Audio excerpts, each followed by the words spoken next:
Olá, bom dia. Foi então que Abril abriu as portas da claridade e a nossa gente invadiu a sua própria cidade. Disse a primeira palavra na madrugada serena, um poeta que cantava: o povo é quem mais ordena. Ária dos Santos, as portas que Abril abriu. É com grande alegria que aqui estou hoje, em representação da CDU, nesta sessão solene que comemora os 50 anos da talvez mais importante data histórica do nosso país.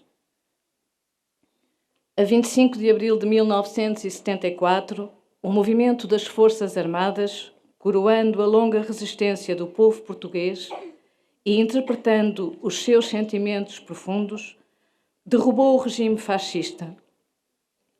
Libertar Portugal da ditadura, da opressão e do colonialismo representou uma transformação revolucionária e o início de uma viragem histórica da sociedade portuguesa. É assim que o preâmbulo da Constituição Portuguesa descreve o 25 de Abril. A Revolução Democrática Portuguesa, ao contrário de outros processos de democratização que lhe foram contemporâneos, por exemplo, o espanhol, fez-se por ruptura total com o passado, sem pactuar ou negociar com o regime anterior e as classes dominantes que o suportavam.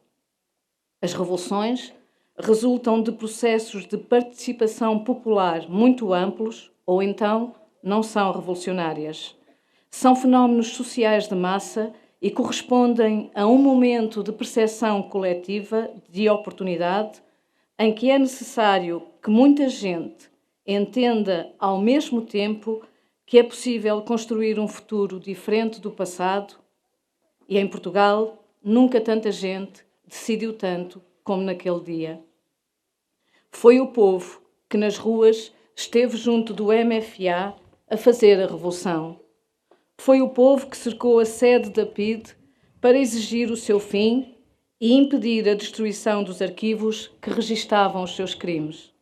Foi o povo que cercou as prisões políticas e exigiu a libertação dos presos políticos. Foi o povo que se organizou em comissões de trabalhadores e de moradores. Foi o povo que levou a cabo projetos de habitação popular que em muitos sítios puseram fim às barracas. Foi o povo que levou a cabo a reforma agrária para que a terra pertencesse finalmente a quem a trabalhava. A Revolução instaurou um regime democrático de amplas liberdades e direitos fundamentais que não aceitaremos nunca mais ver restringidos.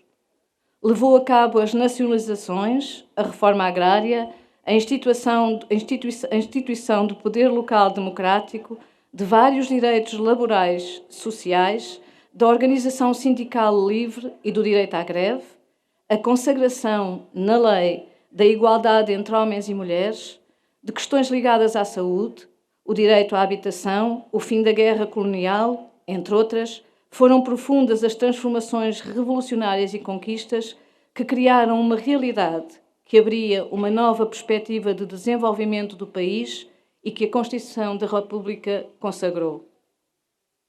A quem quiser aproveitar Abril para fazer revisionismo histórico com Novembro, opomos duplamente Abril, o de 1974 e o de 1976, quando em 2 de Abril é aprovado um dos mais belos e emancipatórios documentos constitucionais da história da humanidade, onde a opção por uma sociedade democrática e socialista é clara.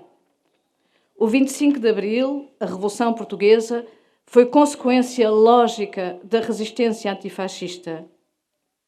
Resistência de homens e mulheres que, na noite longa do fascismo, lutaram, pondo em risco a sua integridade física, até a sua própria vida, pondo em risco a segurança e o bem-estar das suas famílias, sem, em momento algum, terem a certeza de que a ditadura acabaria. Como disse Sofia, naquele dia inicial, limpo e inteiro, de 25 de abril de 1974. Na frente, os comunistas, que sabiam que o caminho para a democracia e a liberdade era só um, o da luta e sempre em frente. Nunca desarmaram. Não desarmaram quando bateram com as costas nas paredes dos calabouços das prisões do fascismo. Não desarmaram depois de dias a fio sem dormir durante as torturas. Não desarmaram quando foram obrigados a ficar em estátua por horas intermináveis. Não desarmaram quando tiveram de continuar a sua atividade na clandestinidade. Como se cantava na prisão em Caxias, nem a luz dos olhos que perderam os fez perder a fé nos companheiros. O PCP foi para a Revolução de Abril uma das forças determinantes, assim como a Revolução de Abril foi para o PCP um dos momentos mais altos da sua história, desta história com mais de 100 anos. Esta reciprocidade é para nós inegável. Este é também o momento certo para comemorar todos os comunistas sanjoanenses que resistiram e que, em conjunto com as suas famílias, sofreram na pele as consequências da resistência e da clandestinidade. Falamos dos irmãos Carreirinha, António, Augusto, Alberto e Joaquim Santos. Falamos também de Cândido dos Reis Nogueira, António Lima, Alberto Silva Lopes e Adelino Silva, impedido de ser presidente do sindicato por ser considerado um perigoso comunista pelo ministro das Corporações, entre tantas outras dezenas de sanjoanenses que resistiram, maioritariamente comunistas, que não olharam esforços e sacrifícios nesta luta. A greve do setor do calçado de 5 de agosto de 1943, organizada em São João da Madeira por quase todos estes homens, reflete bem o papel do partido na organização e mobilização das massas trabalhadoras, na luta contra o fascismo e por melhores condições de vida. Nela participaram 2.000 operários grevistas, quando o direito à greve era ainda proibido.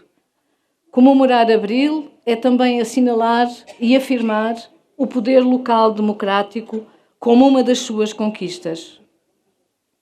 Foi pela ação revolucionária e transformadora das populações que o aparelho fascista de administração local foi substituído por órgãos de poder provisório legitimados pelas populações e, consequentemente, se desenhou um poder autónomo novo que veio a merecer consagração na Constituição da República. Comemorar Abril é defender o poder local no que tem de mais avançado e democrático, nas suas expressões de participação, pluralidade e colegialidade. Para os comunistas, o 25 de Abril não é só história e memória. Abril é mais futuro. Os valores de Abril encerram um projeto político no qual devem encarnar as esperanças de todos os democratas e progressistas portugueses, em particular os comunistas. No rumo de Abril, continuamos a lutar pela defesa do trabalho digno e justamente remunerado, pelo fim da precariedade na vida e no trabalho, pela habitação pública, pelos serviços públicos de qualidade, como a escola pública gratuita e democrática, pelo Serviço Nacional de Saúde e a Segurança Social Pública, que assegurem o bem-estar de todos e não apenas de alguns. Afinal, pelo desenvolvimento de um país soberano e pacífico.